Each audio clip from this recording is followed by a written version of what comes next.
Posted by UGI_Joe's_adventure.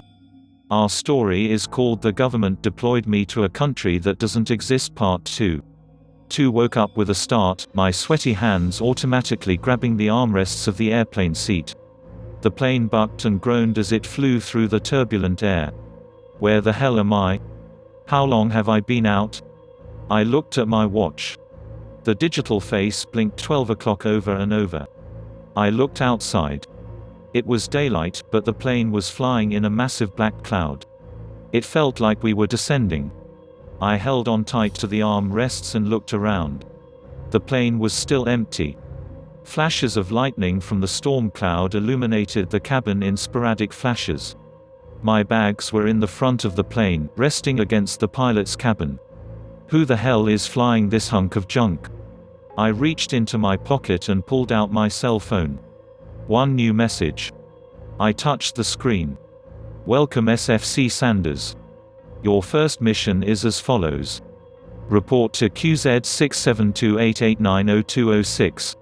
That was it. A damn 10-digit grid. My heart rate shot up even more in anger. Okay, you're a damn infantry grunt. You were made for this situation. I took some deep breaths and formed a plan. The plane was moving into a sharp decline. I looked out the window. Puffs of gray cloud were starting to disappear. Okay, 1, 2, 3. I unbuckled my seatbelt and crawled on the floor, carefully holding on to the bottoms of the seats so I didn't roll forward. I moved slowly towards my gear in the front. I quickly found my knife and drank some water from my camelback.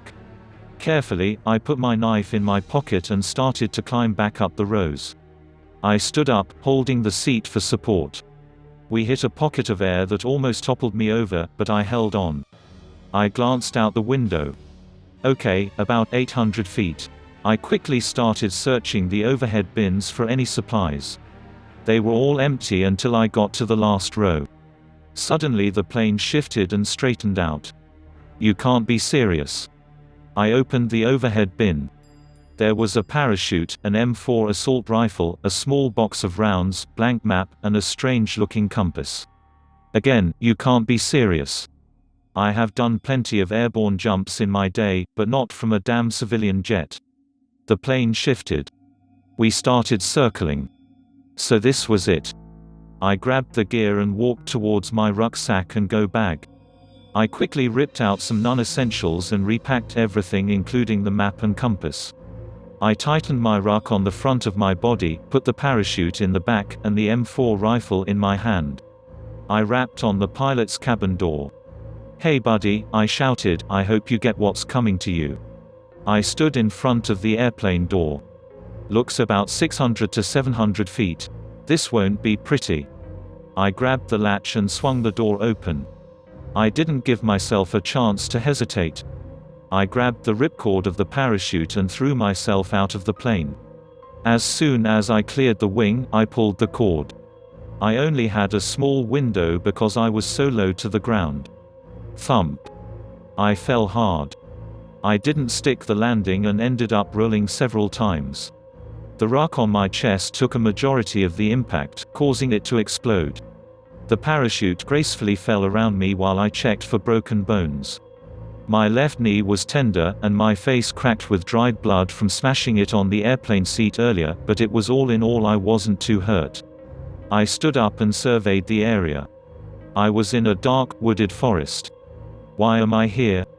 I had suspected I was on a mercenary mission, but we are fighting our wars in deserts, not lovely green forests. Even more confusing, I looked at the grid location on my watch. QZ 66578900000. Did I bump my head that hard? This grid location doesn't exist. I looked at all my gear spread over the mossy ground. A few raindrops started to fall. I shook off my uneasiness and focused on what I could control. I gathered all my gear, and stuffed it under the parachute to keep it from getting wet. I looked at my ruck, and attempted to repair it the best I could. The rain started coming down harder. Okay, I have no timeline for this mission. Let me repack, then plan a route to the grid location. If I don't get some answers, I am going to go insane. I opened my phone and reread the grid.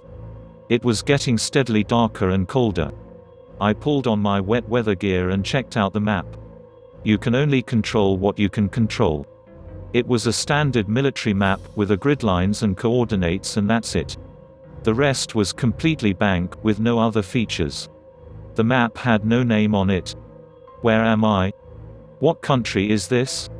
I planned my route as a straight line from my current location to the one provided by the agency. There was no helping it. There was nothing to do but go on. I put all the rounds in my magazine, locked and loaded the assault rifle, and threw my ruck on my back. I slung the rifle comfortably around my neck and opened the compass. Just like old times. I stepped off into the darkness and rain. The trees grew thicker and the air grew colder. It was difficult to stay on course with all the uneven terrain. I reached in and grabbed my headlamp and switched it to red.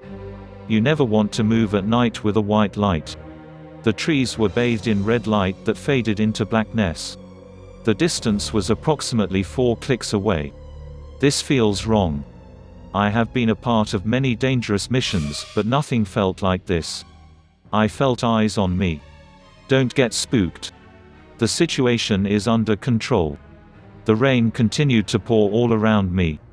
My hands were chilled cold. Suddenly I realized why I felt so uneasy. It was so quiet. The rain sounded muted and dull. What is this place? I picked up the pace to keep myself warm. Finally, the rain started to ease. I counted my pace to the last step. Light started to creep from the west. I looked at the compass.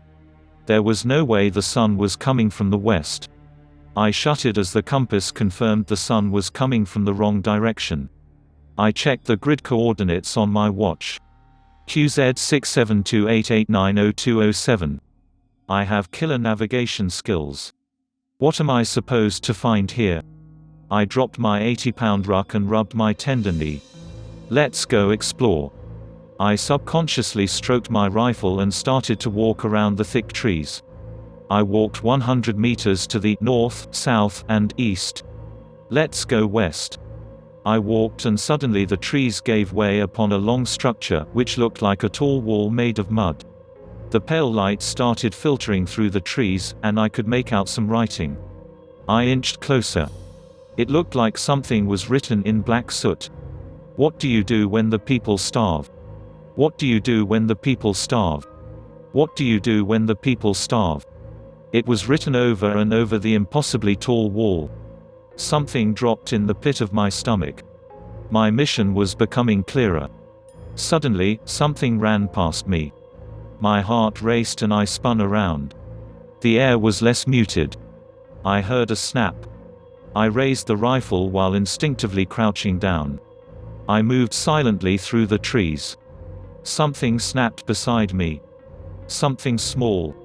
I turned and pointed my gun to it. It was a child. No, it was childlike. That was not a child. It had an impossibly large head with huge, wide eyes.